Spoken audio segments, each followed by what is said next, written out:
을 걷는 듯 낯선 모습의 주인공 동양 철학 박사 한재훈. 뭐 어디에서 왔어요? 뭐 왜 그렇게 하고 다니세요? 연극하는 분이세요? 그의 나이 7살. 그는 학교 대신 서당을 선택했습니다. 이후 15년간 한학을 배우고 난 뒤에 더해진 새로운 고민.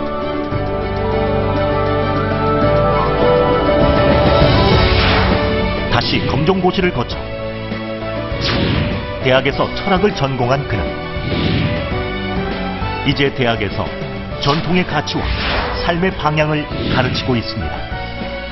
어떤 모습으로 사느냐가 중요한 게 아니라 어떻게 사느냐가 중요한 거니까 굳이 모습을 바꿔야 할 이유가 없는 거죠. 자신의 신념을 지키며 남과 다른 삶을 사는 21세기 선비 한재훈 씨를 소개합니다.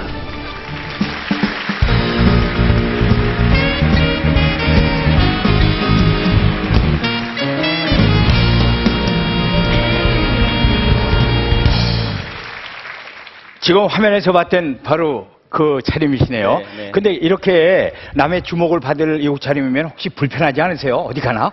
뭐 불편하기는 하죠. 네. 근데 어려서부터 쭉 이렇게 생활을 해와서 아. 이제 뭐 편안한. 그러면 이런 모습으로 이렇게 입고 다니신 지가 이제 오래되셨죠? 그렇죠. 어. 예, 제가 어려서부터 쭉 줄곧 지금까지요. 네, 네. 네, 네. 혹시 그냥 우리들처럼 보통 평범한 옷을 입고 싶다 그럴 때는 없어요?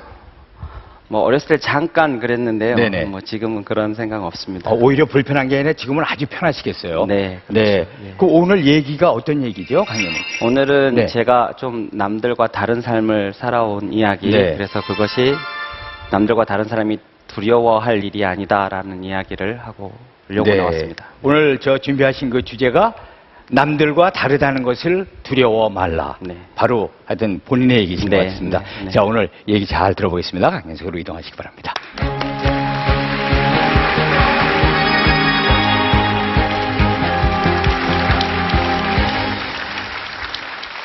좀 색다르시죠? 제가 좀 색다른 모습으로 나왔는데 먼저 제 소개를 하는 게 순서일 것 같습니다. 저는 서당에서 15년간 한학을 공부를 하고 20살이 훨씬 지나서 검정고시를 하고 대학을 가서 공부를 하고 올 2월에 박사학위를 취득했습니다. 그리고 지금은 이제 성공회대학교에서 학생들을 가르치기도 하고 또 경기도 이천의 도립서당의 훈장으로도 있고 또 다양한 시민들을 대상으로 인문학 강좌를 하고 있습니다. 제가 오늘 여러분들께 말씀을 드릴 것은 좀 남다른 삶을 살아온 제 경험에 비추어서 혹시라도 남다른 삶을 살고 싶어 하시거나 혹은 살고 계시거나 그리고 앞으로 살아가려고 하시는 분들에게 공명을 하고 공감을 하는 그런 시간을 나누고 싶어서 나왔습니다. 저는 7살 때 서당을 갔는데요. 그냥 제 모습을 보시면 제가 어느 지리산 어느 산골에서 태어나서 자라서 그냥 자연스럽게 서당을 갔으리라고 생각하실 수도 있겠습니다만 저는 7살 서당에 갈 때까지 서울에서 자랐습니다. 그리고 서울에서 쭉 자라다가 7살에 서당을 가게 됐는데 7살이 되고 설날이 지난 다음에 하루는 저희 아버지와 어머니께서 저를 좀 오라고 하셨습니다. 그리고 앉으라고 하셨어요. 그리고 저희 아버지께서 말씀하셨습니다. 나는 네가 너희 형처럼 서당에 가서 공부를 했으면 좋겠는데 너희 어머니는 너를 학교를 보내고 싶어 하신다. 너 생각은 어떠냐? 이렇게 물으셨습니다. 그래서 저도 서당을 가겠습니다. 이렇게 했습니다. 제가 나중에 왜 그랬을까 생각했습니다. 그랬더니 이랬던 것 같습니다. 저희 어머니가 저를 키우시는 동안에 그 당시에 일일 공부라는 게 있었습니다. 시험지처럼 이렇게 해서 아이들한테 요즘에 하는 거 학습지처럼 그런 게 있었는데요. 근데 그게 전 하나도 재미가 없었습니다. 여기 사과 5개가 있고 이쪽 반대편에 오 해서 이렇게 선 긋고 하는 이런 게 저는 하나도 재미가 없어서 학교에 가면 그런 공부하는 줄 알았습니다. 그래서 서당에 가는 게 좋다고 생각했는데 먼저 서당에 가 있었던 저희 형이 이제 방학 때로 와서 저에게 한자를 한두 자씩 이렇게 알려줬는데 그건 그렇게 재밌더라고요. 그래서 서당에 가면 그렇게 재밌는 공부를 할 수 있을 거라고 생각해서 저는 서당을 가겠다고 말씀을 드렸습니다. 엄마를 떨어질 수 있다는 사실은 제가 몰랐죠, 그때는. 그래서 엄마를 떠나서 7살에 서당을 가서 그 서당은 저 전라도 남원 구례 이쪽에 있었습니다. 그러니까 한 천리를 떠나서 이제 공부를 하게 됐던 건데요. 그렇게 15년을 서당에서 공부를 했습니다. 그리고 아시는 것처럼 회초리도 맞고 또 친구들하고 아주 개구장이처럼 뛰어놀면서 15년이라는 세월을 아주 재미있게 보냈습니다. 그리고 겨울에 설을 쇠러 서울을 올라왔는데 22살이 되었을 때 저희 아버지께서 느닷없는 말씀을 하셨습니다. 저희는 삼형제인데요. 삼형제가 다 서당 공부를 했습니다. 서당 공부를 하면서 저희는 학교는 가서는 안 되는 곳이구나 이렇게 생각을 했었습니다. 저희들은. 그런데 느닷없이 무슨 말씀을 하셨냐면 너희 삼형제가 다 전통 학문, 한학을 했으니 너희 셋 중에 하나쯤은 현대 학문을 해서 그것을 접목을 해서 그 전통의 가치를 오늘날 현대에 알려주는 그런 일을 해보는 것도 의미가 있지 않겠느냐. 그러나 내가 누구를 하라고는 말할 수가 없다. 셋 중에 너희가 선택을 해서 나한테 알려주면 내가 뒷바라지를 해주마. 이렇게 말씀하시고 나가셨어요. 그래서 저희들끼리 상의를 해서 그때 저희 형님은 이미 가정을 가지고 계셨고요. 제 동생은 아직 좀 더 한학을 더 해야 했고 그래서 제가 공부를 하게 되었습니다. 그리고 23살이 되었을 때 이제 검정고시 초등학교 과정부터 시작을 했습니다. 2년 만에 초, 중, 고 과정을 다 마쳤는데요. 검정고시로. 뭐 제법 잘했습니다. 전국 차석도 하고 수석도 하고 이렇게 끝냈으니까요. 그리고 3년간 대학 입시를 준비를 해서 고려대학교 철학과에 들어가게 됐습니다. 제가 고려대학교 철학과에 들어갔을 때 지리산 댕기동자가 대학교, 명문대학교에 들어갔다고 여러 일간지에 제가 보도가 됐습니다. 그때 기자들이 제게 물었습니다. 아직도 서당에 공부하는 사람들이 있느냐고. 그래서 있다고 했죠. 그랬더니 그 사람들에게 그러면 당신처럼 여기 올라와서 이렇게 공부를 해서 대학을 가도록 권할 생각이 있느냐고. 저는 그럴 생각 없다고 했습니다. 왜냐하면 제가 가고자 하는 그 길과 그들이 지금 거기서 계속 걸어가고 있는 그 길 중에 제가 간 길이 더 나은 길이라고 장담할 수 없었기 때문입니다. 저를 가장 힘들게 했었던 것은 그 학원이나 학교의 그 시간표라는 것이었습니다. 시간표는 몇 시부터 몇 시까지 어떤 과목들이 한다는 이게 쭉 배치가 되어 있는데 그 과목, 진행되는 그 순서 과목들은 내가 아파도 상관없이 날 돌아봐 주지 않고 그냥 진행이 되는 거죠. 서당에서는 그렇게 하지 않습니다. 서당에서는 배움의 주체가 나입니다. 그래서 내가 힘들면 하루쯤 쉬어가도 그 다음부터 이어서 갈 수 있지만 학교나 학원에서는 그 시간에 내가 빠지면 내가 아팠거나 무슨 일이 있었거나 상관없이 그냥 지나가고 나는 거기를 못 배우고 넘어가는 거잖아요. 그런 것을 그러니까 빠뜨리지 않으려면 내가 맞춰야 그 시간에 맞춰야만 하는 거라서 그게 저에게는 15년 동안 서당 생활을 했던 저에게는 맞지 않았던 것 같았고 제 몸이 그걸 배겨내지 못했던 것 같습니다. 특히 왜 그렇게 생각을 했느냐면 제가 입시 과정을 하면서 결핵에 걸렸었습니다. 결핵에 걸렸다가 대충 나았다가 그냥 약을 한 달을 안 먹은 바람에 그 다음에 또 다시 재발을 해서 2년간을 고생을 했는데요. 그래서 그렇게 공부를 어렵게 하다가 이제 마지막 해 이제 노량진에 가면 그 종합학원들이 재수학원들이 많이 있는데요. 그 학원에서 공부를 하는데 한 이때쯤 되었을 것입니다. 이제 종합반은 한번 오전에 들어가면 밤에 끝날 때까지 못 나옵니다. 수희 아저씨들이 다 지키고 계시고 하셔서 그러니까 쉬는 시간에 어디를 가냐면 복도 쪽으로 나가는데요. 그 복도에 이렇게 철창이 쳐져 있어요. 도망가지 못하도록. 근데 그 노량진 건너편에 사육신묘가 있는데 그 사육신묘의 공원에 아주 초록이 아주 예쁘게 아주 화창한 날, 화창한 초여름에 초록이 정말 푸릇푸릇 예쁘게 물들어 있었는데 그거를 제가 철창을 손을 잡고 이러고 쳐다보고 있었어요. 그걸 쳐다보면서 좋다고 생각을 했다가 문득 제 자신 너무 화가 나고 처량하고 이게 도대체 내가 뭐 하는 짓인가 싶은 생각이, 내가 왜 여기서 마치 동물원의 동물처럼 우리 밖을 쳐다보듯이 내가 저 공원을 저렇게 쳐다보고 있어야 하는가 하는 생각이 막 들었죠. 그래서 제 주위에서 누가 재수를 한다고 하면 재수까지는 하는데 절대로 삼수는 시키지 마세요. 제가 그렇게 얘기를 합니다. 저도 사춘기 때에는 남들과 다르다는 점 때문에 고민을 했었어요.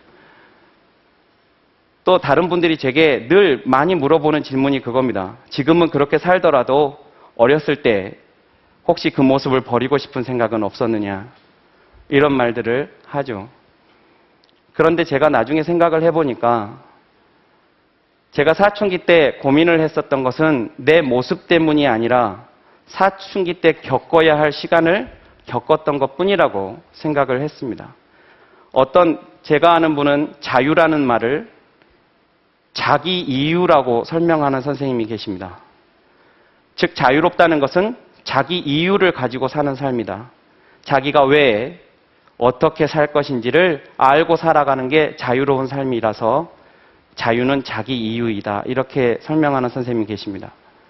사춘기 때 방황하는 것은 아직 가치관도 어떤 인생관도 형성이 되기 전에 내가 앞으로 어떻게 살 것인지 자기 이유를 찾아가는 시기이기 때문에 누구라도 그 시기는 방황할 수밖에 없고 고민할 수밖에 없었고, 저도 그런 차원에서 제가 서 있는 자리에서 제 이유를 찾으려고 고민을 했었던 것 같습니다. 제가 왜 이렇게 말씀드릴 수 있느냐 하면, 저는 그것이 남들과 다르다는 것이 왜 나는 남들은 다 머리를 깎고 한복을 입지 않는데 나는 왜 머리를 기르고 한복을 입어야 하는가 하는 이 다름에 대한 고민이기는 했어도, 이렇게 사는 삶이 한 번도 이것이 잘못됐다는 생각을 하지는 않았습니다.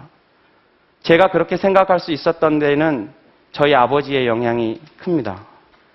저희 아버지께서는 한복을 입고도 옛날 학문을 하고도 이 세상에 얼마나 멋지게 살 수 있는지, 의미 있게 살 수 있는지를 저희들에게 몸으로 보여주셨습니다. 그런 아버지의 삶의 모습이 저희가 이렇게 살더라도 언제든지 멋지게 살 수 있다는 것을 보여주셨기 때문에 저희는 흔들리지 않고 쭉 그 길을 올곧게 올 수 있었다고 생각을 합니다. 사람들은 남들과 다른 삶을 간혹 두려워하기도 합니다. 그런데 남들과 다르다는 것은 다소 불편하기는 합니다. 불편하기는 하지만 그게 자기 이유가 있으면 불안한 것은 아닙니다. 불편한 것은 외부의 원인이 있지만 불안한 것은 내부의 원인이 있기 때문입니다. 그러니까 남들의 시선이라든가 그런 것들이 다소 불편하기는 하지만 자기 이유가 분명하면 불안하지 않고 오히려 안정되고 편안한 삶을 살 수가 있는 것이죠. 논어에서는 어울리기는 하되 같아지지는 않고 같아지기는 하되 어울리지는 못한다는 말이 있습니다. 어울리기는 하되 같아지지는 않다는 말은 군자의 삶이고, 같아지기는 하지만 어울리지 못한다는 것은 소인의 삶이라고 공자님은 얘기했습니다. 어울린다는 것은 자기가 있는 것입니다. 자기의 빛깔과 자기의 향기와 자기의 소리와 맛이 있는 것끼리 어울릴 수 있는 것이지, 자기의 빛깔이 없는 것은 누구하고도 어울릴 수가 없습니다. 같아질 수는 있겠지만, 그러나 그것은 가치 있다고 말할 수 없는 것이죠. 제가 오늘 여러분께 말씀을 드렸던 것은 저의 삶이 옳다고 주장하고 싶어서가 아니라, 저와 같이 남들과 조금 다른 삶을 살더라도 그것이 자기 이유가 있고 자기 빛깔과 자기 향기를 찾는 길이라면 충분히 가치 있고 향기로운 삶일 수도 있다는 말씀을 드리고 싶어서 말씀드렸습니다. 감사합니다.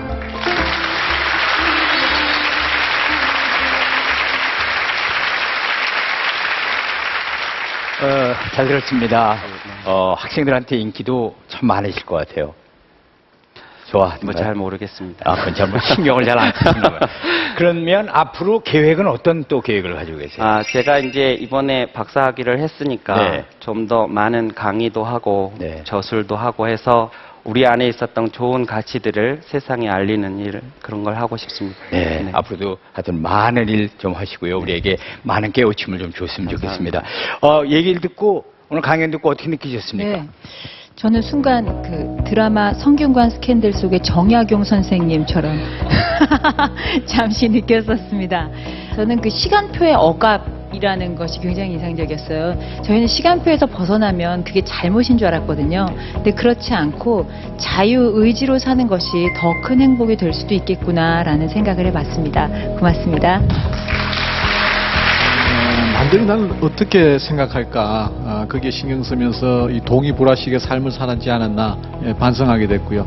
그래서 오늘은 좀 집에 일찍 들어가서 남이 아닌 나를 한번 진정으로 돌아보고 또 생각해보는 그런 시간을 가져야 되겠다, 그렇게 느꼈습니다. 오늘 잘 들었습니다. 고맙습니다. 자, 이제 우리 한재훈 씨의 공감 온도를 또 같이 알아봐야 할 시간입니다. 공감 의견단 많이들 공감하신 것 같은데요.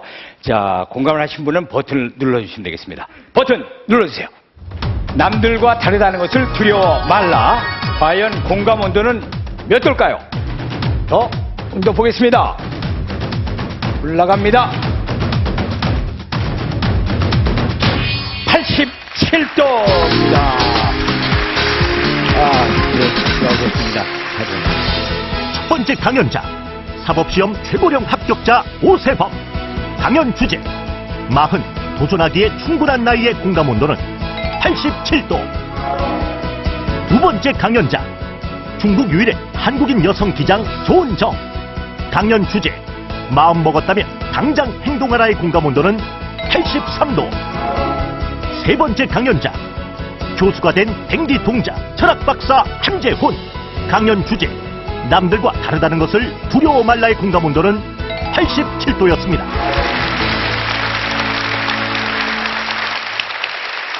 강연 백도씨, 오늘 이 세 분의 강연자의 그 강연을 들어봤습니다. 아무래도 조금은 긴장은 하셨겠지만 그래도 강연하시고 나니까 시원하십니까? 지금 소감이 어떠세요? 조은정 씨는? 네, 네. 많이 떨렸고, 네. 이 자리에 서니까 앞이 캄캄해졌고, 또 그래요? 머릿속도 하얘졌었는데요. 네, 막상 말을 하기 시작하니까, 네. 네, 할만했어요. 기장님이 눈앞이 캄캄하고 하얘지면 큰일 나는데요. 네. 그래도 이제 나중에 좀 마음이 이렇게 풀리셨다고요. 네. 아무리 봐도 하여튼 참 그 제복은요, 우리에게도 큰 자부심 되는 것 같아요. 중국 유일의 한국인 여기장. 멋집니다. 감사합니다. 네. 오늘 또 어떠셨습니까? 이 강연하시면서. 이제 이런 생각을 하고 왔습니다. 네. 제 얘기를 통해서 단 한 사람이라도 저에게 공감해 주시면 제 인생이 크게 잘못되게 살지 않았구나, 네. 이런 생각을 했고, 또 제 이야기를 통해서 단 한 사람이라도 그 용기를 얻으셨다면 제가 오늘 나온 것이 의미가 있었다, 이런 마음으로 나왔습니다. 아유, 네. 그리고 어떠셨습니까, 오늘? 오늘 제가 잘 했다고 생각합니다. 저는 그건 전부 여기 계시는 분들이 잘 들어주시고 공감해 주셔서 제가 편안하게 잘할 수 있었다고 그렇게 생각합니다. 감사합니다. 네. 세 분의 말씀을 들어봤습니다. 오늘 그 강연 말씀 중에 인생의 주인공은 나다라는 그런 말씀도 기억에 남는데요.